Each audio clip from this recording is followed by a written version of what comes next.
please subscribe and don't forget to press the bell icon to get notified whenever we upload a new video. Mumbai के पास Meera road पर बने एक complex में एक building झुक गई। इसके अलावा इसी ग्रीनवुड कॉम्प्लेक्स में बनी 3 और इमारतों में भी दरारें आई हैं, जिसके बाद प्रशासन ने सभी लोगों को सुरक्षित बाहर निकाल लिया। फिल्मी सितारों नाम पर बनी शाहरुख के अमिताभ, माधुरी और अमन नाम की इन 4 बिल्डिंगों में 90 से ज्यादा परिवार रहते थे। प्रशासन ने चारों बिल्डिंगों को खाली करवा लिया है। मुंबई से सटे मीरा रोड के एक कॉम्प्लेक्स की 4 इमारतों में दरार आ गई है, जिसके बाद उन इमारतों को खाली करा दिया है। ये चारों विंग्स आपको दिखाई पड़ रही हैं। इसे बॉलीवुड सोसाइटी के नाम से भी जाना जाता है और यहाँ पर जो 4 विंग्स जिनको खाली कराया है उसमें माधुरी, शाहरुख, अमिताभ और अमन, ये 4 विंग्स हैं जिनकी इमारतें फ़िलहाल टिल्ट हो गई हैं और उनसे वहाँ से लोगों को बाहर निकाल दिया है। 3:30 बजे के आसपास इनको पता चला सोसाइटी के जो मेंबर्स थे, जिसके बाद उन्हें बाहर निकाला है। यहाँ पर पुलिसकर्मियों को तैनात किया है और साथ ही साथ बैरिकेडिंग लगा दी है ताकि किसी भी तरीके का हादसा न होने पाए। फ़िलहाल लोगों को बाहर निकाल दिया गया है और इमारतों के आसपास के चारों तरफ के इलाके में बैरिकेडिंग की है ताकि अगर इमारतें गिरती भी हैं तो किसी भी तरीके का हादसा न हो। कांग्रेस ने धोनी के शिमला दौरे के बहाने सरकार पर हमला बोला। अपने निजी दौरे पर हिमाचल प्रदेश के शिमला पहुंचे महेंद्र सिंह धोनी को राज्य अतिथि बनाए जाने पर कांग्रेस ने सरकार पर सवाल उठाए। बिहार के कटिहार में मोबाइल पर वीडियो देखने को लेकर हुए विवाद के बाद एक आदमी पर अपने दोस्त को गोली मारने का आरोप लगा। यूपी के इलाहाबाद में भारतीय जनता युवा मोर्चा के जिला संयोजक अमरजीत सिंह बदमाशों की फायरिंग में बाल बाल बच गए। एशियाई खेलों में तीरंदाजी के टीम इवेंट में रजत पदक जीतने पर जयपुर में टीम के सदस्य रजत चौहान के परिवार वालों ने जमकर खुशी मनाई। यूपी के कानपुर में एक छात्रा ने दारोगा पर गवाही देने के बहाने थाने बुलाकर रेप करने का आरोप लगाया। बिहार के दानापुर में आपसी विवाद में एक आदमी पर अपने ही दोस्त की पीट कर हत्या करने का आरोप लगा। अगले साल होने वाले लोकसभा चुनाव की तैयारियों को लेकर दिल्ली में एनसीपी कार्य समिति की बैठक के दूसरे दिन आज कई प्रस्ताव पारित किए जाएंगे। यूपी में अकबरपुर की विंदेश्वरी पीजी कॉलेज के शिक्षकों पर पुलिस की मौजूदगी में एक छात्र की पिटाई करने का आरोप लगा।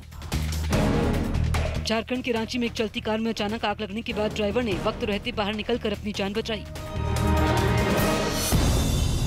पीएम पद को लेकर एनसीपी अध्यक्ष शरद पवार के बयान पर कांग्रेस नेता मल्लिकार्जुन खड़गे ने कहा कि बहुमत लाकर कांग्रेस राहुल गांधी को पीएम बनाने की कोशिश करेगी। मेजॉरिटी हमारे पार्टी को लाके राहुल गांधी जी को ही प्राइम मिनिस्टर बनाएंगे। हरियाणा सरकार ने एशियाई खेलों में गोल्ड मेडल जीतने वाले खिलाड़ियों को 3 करोड़, सिल्वर मेडल जीतने वाले को 1.5 करोड़ और ब्रॉन्ज मेडल जीतने पर 75 लाख देने का ऐलान किया। बिहार के पूर्व मुख्यमंत्री लालू यादव के बड़े बेटे तेज प्रताप यादव ने वाराणसी में विश्वनाथ मंदिर और अन्नपूर्णा मंदिर में पूजा अर्चना की। बाबा से जो मांगा वो पूरा होगा, बाबा करेंगे पूरा। देश भर में पेट्रोल और डीजल के भाव आसमान छू रहे हैं। मुंबई में पेट्रोल और डीजल के दाम फिर से बढ़े हैं। वहां पर पेट्रोल के दाम में 13 पैसे जबकि डीजल के दामों में 14 पैसे की बढ़ोतरी हुई है। मुंबई में पेट्रोल के दाम आज 85 रुपये 69 पैसे हो गए, जबकि एक दिन पहले दाम 85 रुपये 56 पैसे थे। दूसरी ओर डीजल के दाम 74 रुपये 14 पैसे और एक दिन पहले 74 रुपये प्रति लीटर के हिसाब से डीजल वहां बिक रहा था। पेट्रोल और डीजल की कीमतों में एक बार फिर से इजाफा आज देखने को मिला है। आज की कीमत है, डीजल की ऑल टाइम हाई कीमत है 74 रुपया 14 पैसा। कल ये कीमत 74 रुपये तक पहुंच गई थी। मुंबई में डीजल की कीमत ऑल टाइम हाई है 74 रुपया 14 पैसा, जबकि कल ये कीमत 74 रुपये थी। जबकि पेट्रोल की कीमत में सीधे 13 पैसे की बढ़ोतरी हुई है। कल 85 रुपया 56 पैसा थी, जबकि आज की कीमत 85 रुपया 59 पैसा है। ये कीमत कहीं ना कहीं जो है लगातार बढ़ती चली जा रही है। जो मार्केट में क्रूड ऑयल, इंटरनेशनल मार्केट में क्रूड ऑयल की कीमत बढ़ती चली जा रही है, उसके चलते ये कीमतें बढ़ती चली जा रही हैं। और पेट्रोल पंप पर देखें तो गाड़ियों की कतार नदारद ही दिखेगी, इक्का दुक्का गाड़ियाँ ही दिखाई पड़ती हैं जो कि यहाँ पर पहुँची हुई हैं अपने पेट्रोल डीजल को भराने को लेकर। निश्चित तौर पर ये कीमतें जो बढ़ी हैं वो लगातार परेशानी का सबब बनी हुई है और यही वजह है कि लोग जो है अब पेट्रोल डीजल भरवाने से कतरा रहे हैं। पेट्रोल डीजल भरवाने वाले आने वाले लोग हैं, जो कीमतें लगातार बढ़ रही हैं, ये कीमतें बढ़ने से कितना असर दिखाई पड़ रहा है? तो उसका असर तो दिखाई दे रहा है, लेकिन उतना नहीं, 1-2%, ज़्यादा नहीं, फिर भी अपना धंधा ठीक चल रहा है। एक हफ्ते में जो कीमतें बढ़ी हैं उससे पैसेंजर्स को शिकायत करते हैं, जो गाड़ी लेके आने वाले लोग हैं वो शिकायत करते हैं। वो कंप्लेन किसी का नहीं, कंप्लेन का नहीं आता है, कंप्लेन नहीं बंद हो गया। हाँ, वो अभी वो लोग को अभी हैबिट जैसा पड़ गया है, ये अभी बढ़ रहा है घट रहा है, कोई मीनिंग, अभी कोई कुछ जवाब नहीं देता, कुछ बोलता भी नहीं। दिल्ली में भी पेट्रोल और डीजल के दामों में तेजी आई है। दिल्ली में पेट्रोल के दाम में 13 पैसे जबकि डीजल के दामों में 14 पैसे की बढ़ोतरी हुई है, जिसके बाद अब दिल्ली में आज पेट्रोल के दाम 78 रुपए 27 पैसे और डीजल के दाम 68 रुपए 94 पैसे हो गए हैं।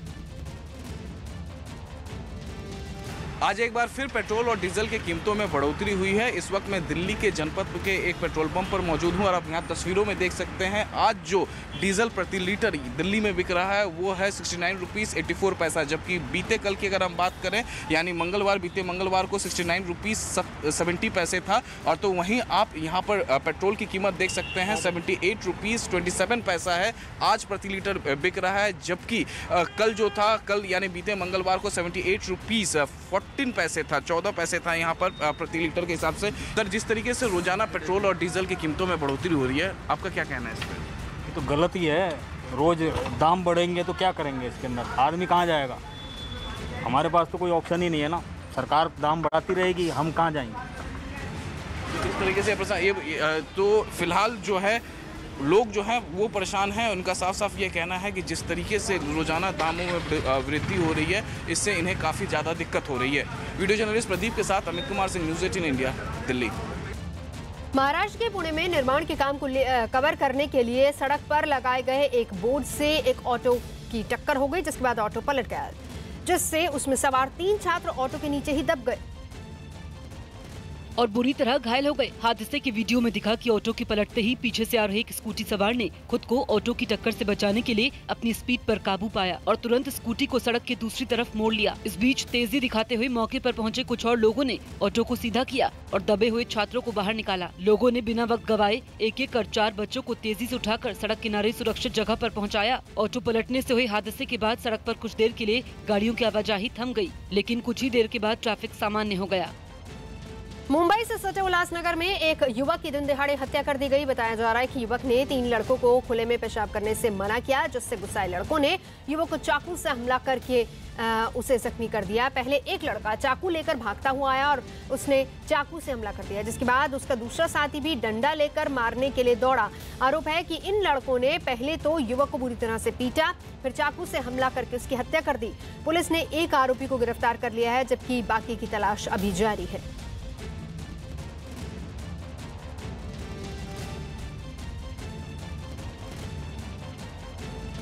तो तस्वीरों में आप देख सकते हैं किस तरीके से एक शख्स ने जब लड़कों को सरेआम पेशाब करने से रोका तो उसके बाद किस तरीके से उन्होंने उत्पात मचाया और उसी शख्स की हत्या कर दी। हमारे साथ इस वक्त विवेक, हमारे सहयोगी जुड़ चुके हैं। विवेक, सीसीटीवी तस्वीरों से साफ पता चल रहा है कि ये पूरा घटनाक्रम कैसे हुआ, लेकिन पुलिस ने सिर्फ गिरफ्तारी एक ही की है अभी। बिल्कुल ठीक है नवजोत, आपने देखी काफी चौंकाने वाली सीसीटीवी सामने आई और ये मुंबई से सटे दिन दहाड़े उल्लासनगर की एक बुरी घटना है, जहां पर एक शख्स और जो उसके दोस्त हैं उन्होंने 3 युवकों को जो खुलेआम वहां पर बाथरूम कर रहे थे उन्हें रोकने की कोशिश की। उन्हें टोका कि ये साफ सुथरी जगह यहाँ पर बाथरूम ना करें। उसको लेकर गाली गलौज हुई और उसको लेकर पहले झड़प हुई और झड़प इतनी ज्यादा बढ़ गई कि जो लोग बाथरूम कर रहे थे खुले में उन्होंने गुस्से में आकर सबसे पहले जिस युवक ने उन्हें टोका था उससे पकड़ने की कोशिश की और पकड़ने के बाद जो पीछे से एक और युवक जो नीले रंग की शर्ट पहना हुआ है उसके हाथ में आप चाकू साफ तौर पर देख सकते हैं, उसने चाकू से हमला कर दिया। हालांकि पुलिस वहाँ पे मौके पर जल्द पहुंच गई थी और जो पीड़ित है उसे अस्पताल ले गई, लेकिन अस्पताल ले जाते वक्त उसकी पूरी तरह मौत हो गई थी। और इस पूरे मामले में सीसीटीवी सामने है, जिसमें से एक आरोपी को पहचान कर उसकी गिरफ्तार कर लिया गया है। बाकी के 2 आरोपी फरार चल रहे हैं। उनकी गिरफ्तारी के लिए थाने और मुंबई के अलग अलग जगह छापेमारी की जा रही है और पुलिस दावा कर रही है कि दोनों आरोपी को जल्द से जल्द गिरफ्तार कर लिया जाएगा। नजर आप बनाए रखिए, हम लौटेंगे आपके पास विवेक। यूपी के एटा में एक ट्रक ने एक दंपत्ति को रौंद दिया। यूपी के एटा में एक तेज रफ्तार ट्रक की चपेट में आने से एक ई रिक्शा में बैठे पति पत्नी की मौके पर मौत हो गई। बिहार की जमुई में सड़क किनारे खड़ी एक बाइक में अचानक आग लगने से अफरा तफरी मच गई। उत्तराखंड के देहरादून में एक छात्र के पास से एक पिस्तौल और जिंदा कारतूस मिलने के मामले में दावा किया जा रहा है कि वो इसे जूनियर छात्रों की रैगिंग करने में इस्तेमाल करता था। महाराष्ट्र के शिरडी में वोटर लिस्ट में साईं बाबा का नाम डालने की कोशिश के आरोप में पुलिस ने एक शख्स के खिलाफ केस दर्ज किया। रायपुर के पूर्व कलेक्टर ओपी चौधरी की नौकरी से इस्तीफा देकर बीजेपी में शामिल होने पर छत्तीसगढ़ में सियासत तेज हो गई। झारखंड के चक्रधरपुर में मंदिरों में चोरी के आरोपियों को पकड़ने गई पुलिस का कुछ महिलाओं ने विरोध किया। बिहार के दानापुर के छात्रों के माता पिता ने एक स्कूल में एक छात्र को बंधक बनाने और सस्पेंड करने का आरोप लगाते हुए हंगामा किया। बिहार के बेतिया में एक परिवार ने आरोप लगाया कि सड़क हादसे में एक बच्चे की मौत के बाद एम्बुलेंस न मिलने पर उन्हें शव को उठाकर पोस्टमार्टम के लिए ले जाना पड़ा। पटना के मसौड़ी में दो गुटों के बीच हुई लड़ाई में जमकर फायरिंग हुई, जिसमें 2 पुलिस वालों समेत 5 लोग घायल हो गए। बिहार के नालंदा में थाईलैंड की रहने वाली एक महिला की पेड़ से गिरकर मौत हो गई। बिहार के पटना में बीजेपी सांसद सीपी ठाकुर के डाक बंगला चौराहे का नाम अटल चौराहा करने के विरोध में आम आदमी पार्टी के कार्यकर्ताओं ने प्रदर्शन किया। सहरसा में एक वीडियो वायरल कर बिहार का माहौल खराब करने का आरोप लगाते हुए जेडीयू ने पूर्व उप मुख्यमंत्री तेजस्वी यादव पर जमकर हमला बोला। जम्मू कश्मीर के अनंतनाग में सुरक्षा बलों ने हिजबुल मुजाहिदीन के 2 आतंकियों को ढेर कर दिया है। मारे गए एक आतंकी का नाम अल्ताफ कचरू बताया जा रहा है। सुरक्षा बल ने दोनों आतंकियों के शव बरामद कर लिए। आतंकियों के पास से 2 हथियार भी बरामद किए गए हैं।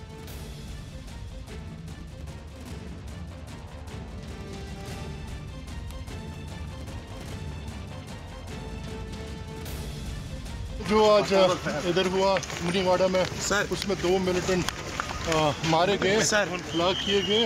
ऑपरेशन रात को शुरू हुआ, इसमें 2 वेपन रिकवर हो गए, एक AK-47 और एक इंसान। तो क्या सर ये मकामी मिलिटेंट है? लगता तो मकामी मिलिटेंट है। रिफत इस वक्त हमारे साथ जुड़ चुके हैं। रिफत, दोनों आतंकियों को ढेर कर दिया गया, लेकिन ये बताएं कि क्या और भी आतंकी इस पूरे इलाके में छिपे हो सकते हैं? कितनी बड़ी कामयाबी मानी जाए? देखिए नवजोत, ये जो खास इनकाउंटर था ये रात के दौरान वहाँ पे कॉर्डन किया सिक्योरिटी फोर्सेस ने। उनको पता चला था वहाँ पे 2 मिलिटेंट छुपे हुए हैं एक घर में, और उसे कॉर्डन किया गया और ये एनकाउंटर काफ़ी देर तक चला। सुबह सवेरे जो है पहले एक ब्लास्ट हो गया, उसके बाद एनकाउंटर चला। 2 मिलिटेंटों के मारे जाने की खबर है। 2 मिलिटेंटों की लाशें बरामद की गई हैं और 2 गन, जैसा कि एसएसपी ने भी कहा, 2 गन रिकवर किए गए हैं। और अभी हालांकि ऑफिशियली कोई कंफर्मेशन किसी की नहीं हुई है, आइडेंटिफिकेशन नहीं हुई है, लेकिन बताया यही जा रहा है कि अल्ताफ काचरू जो हिजबुल मुजाहिदीन का कमांडर है वो भी इसमें शामिल है। हालांकि अभी इसकी पुष्टि नहीं हुई है। अल्ताफ काचरू काफ़ी टाइम से एक्टिव था, सक्रिय था इस पूरे एरिया में, और जिस तरीके की पिक्चर्स भी आई थी रॉकेट लॉन्चर्स के साथ उनकी, तो वो पिक्चर्स भी काफ़ी वायरल हो गई थी। और ये काफ़ी एक्टिव कमांडर रहा है, ख़ासतौर से साउथ कश्मीर में। नजर बना रखिए, हम लौटेंगे आपके पास। रिफत हमारे सहयोगी जानकारी दे रहे थे। 2 आतंकी मारे गए हैं और दोनों से राइफल्स भी बरामद की गई हैं।